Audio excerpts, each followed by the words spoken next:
पतंगबाजी एक मकबूल और आलमी सतह का शौक है।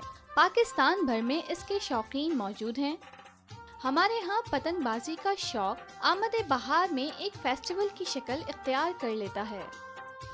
बसंत हो और पतंगबाजी ना हो, ये कैसे मुमकिन है।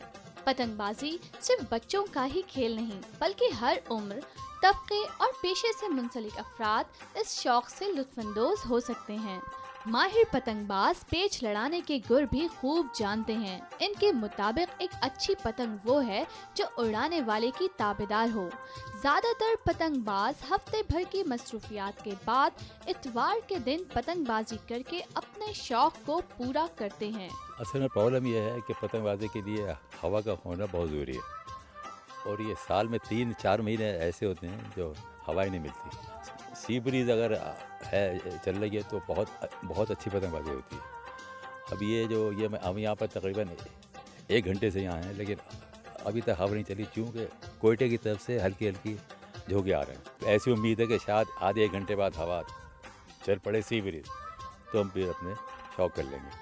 हवा का कुछ पता नहीं होता, शाम में भी आ जाती है, 1 घंटे पहले भी आ जाती है, रात होने से पहले, या शुरू से चल रही होती है। तो बस ये हवा के ऊपर इन्हिसार है सारा, के जैसे हवा आएगी तो हम शौक करेंगे। ये शौक लाहौर के बासियों के लिए खास तौर पर सालाना त्यौहार है, लेकिन इस शौक के शायकीन दीगर शहरों की तरह कराची में भी कम नहीं।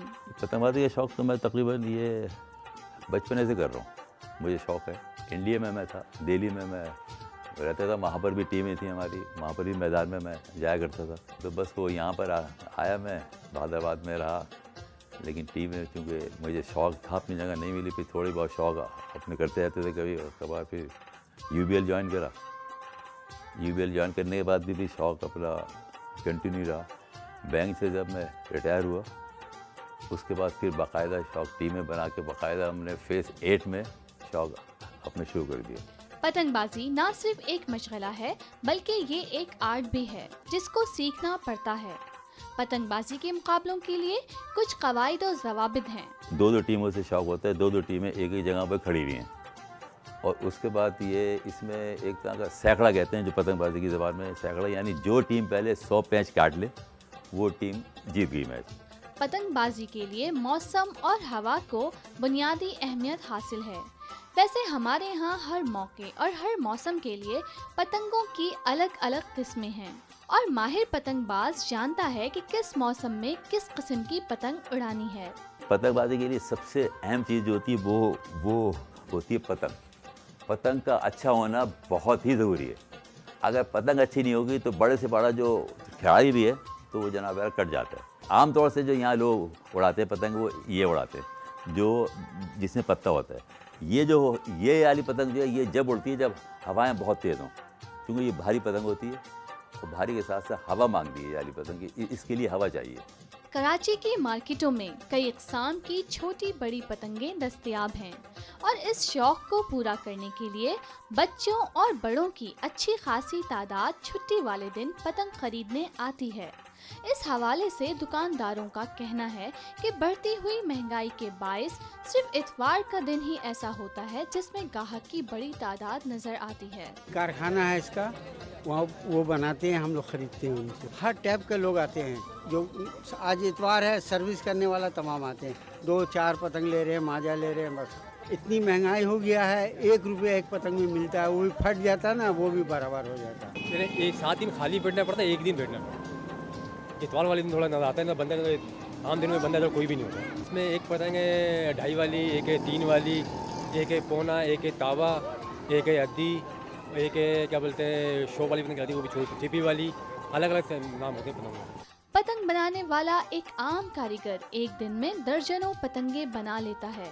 पतंग की तैयारी में कागज और बांस की लकड़ी इस्तेमाल की जाती है, और एक पतंग की तैयारी में कई लोगों की मेहनत शामिल होती है। सही कीमत नहीं मिलती हमें, मतलब एक पतंग हमारी 5 जनों के हाथ में जाती है, और 5 जनों में से फिर छठी दुकान पर बेचते हैं हम लोग।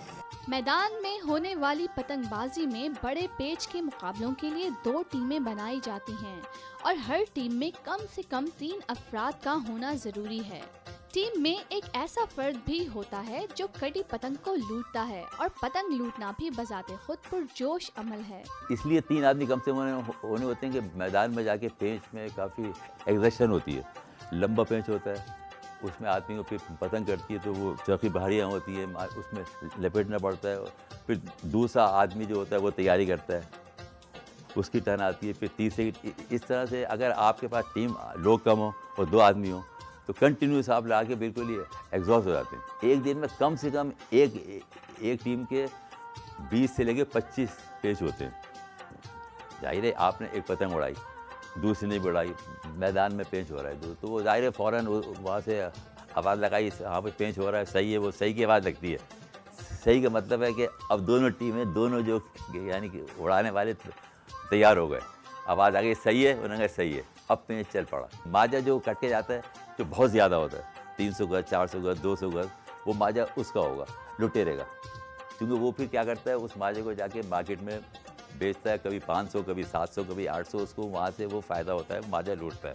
और हम जो टीम वाले होते हैं 2, उसको पैसे देते हैं, मतलब 100 रुपये हर संडे को, 50 रुपये उस टीम ने दिए, 50 में दिए, 100 रुपये उसके हो गए, क्योंकि वो आ रहा है, लूट रहा है पतंगे, मेहनत कर रहा है। पतंग लड़ाने के लिए एक अच्छी पतंग के साथ साथ मांझे का तेज होना भी जरूरी है। मांझे कई इकसाम के होते हैं, जिनमें 9 तारा, 10 तारा और 14 तारा वगैरह ज्यादा मारूफ हैं।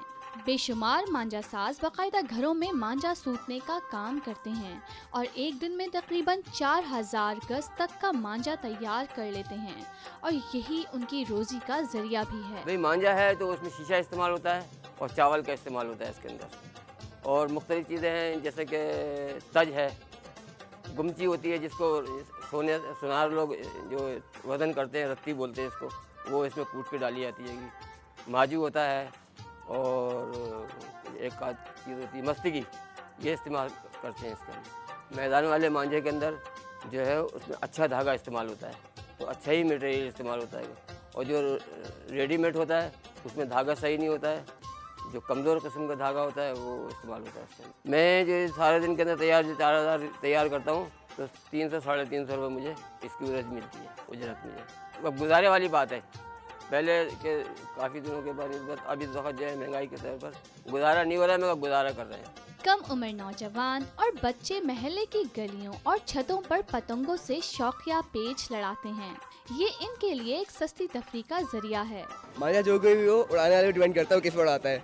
और अच्छा मांझा अंडाई होता है, केमिकल होता है, लेकिन केमिकल आज तक चलता नहीं है क्योंकि कैंसर हो जाता है वो, और पाबंदी है। सब अपने छतों पे चढ़ते हैं, उड़ाते हैं। एक तो दिन छुट्टी का मिलता है हमें, इसलिए हम सारे चढ़ जाते हैं छतों पे। और हम लोग कहते हैं कि वो कहते हैं जिस तरह लाहौर नहीं करते, हम भी इसी तरह करते हैं, हम भी लाहौर से कम नहीं है। लाहौर की तरह कराची में भी कुछ लोगों ने केमिकल के मांझे इस्तेमाल करने की कोशिश की थी, ताहम सख्त पाबंदी के बाइस ये सिलसिला फरोग ना पा सका। पंजाब में लंबे लंबे पेचे केमिकल के जरिए जाते हैं, अब तो केमिकल भी बंद करवा दिया, पाबंदी है इस पे। इस वजह से अभी केमिकल यहाँ बंद है। मांझा हम तो केमिकल ख़रीदने आए थे, अब मांझा ले लेंगे, अभी केमिकल तो मिला नहीं। बोतल पे हो गया, लीटर हो गई, जंबो हो गई, इस तरीक़ा की शर्तें लगती हैं।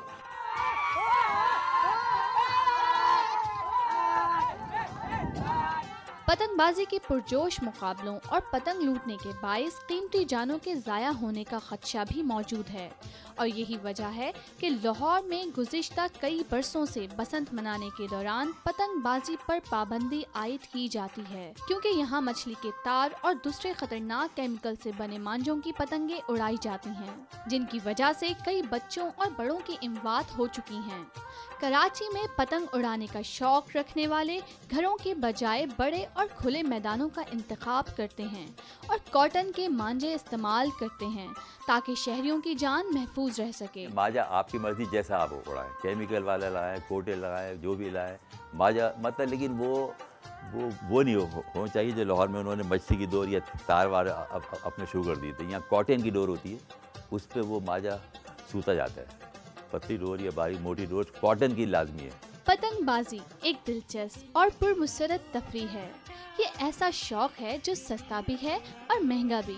मुतनासिब मौसम और खुशगवार हवा में आसमान को छूती रंग बिरंगी पतंग का उड़ाना और इसका नज़ारा करना दोनों ही का जुदा गाना लुत्फ है। ताहम इस शौक़ के क़वाइद व ज़वाबित में रहना भी ज़रूरी है ताकि मासूम जानों का ज़िया ना हो।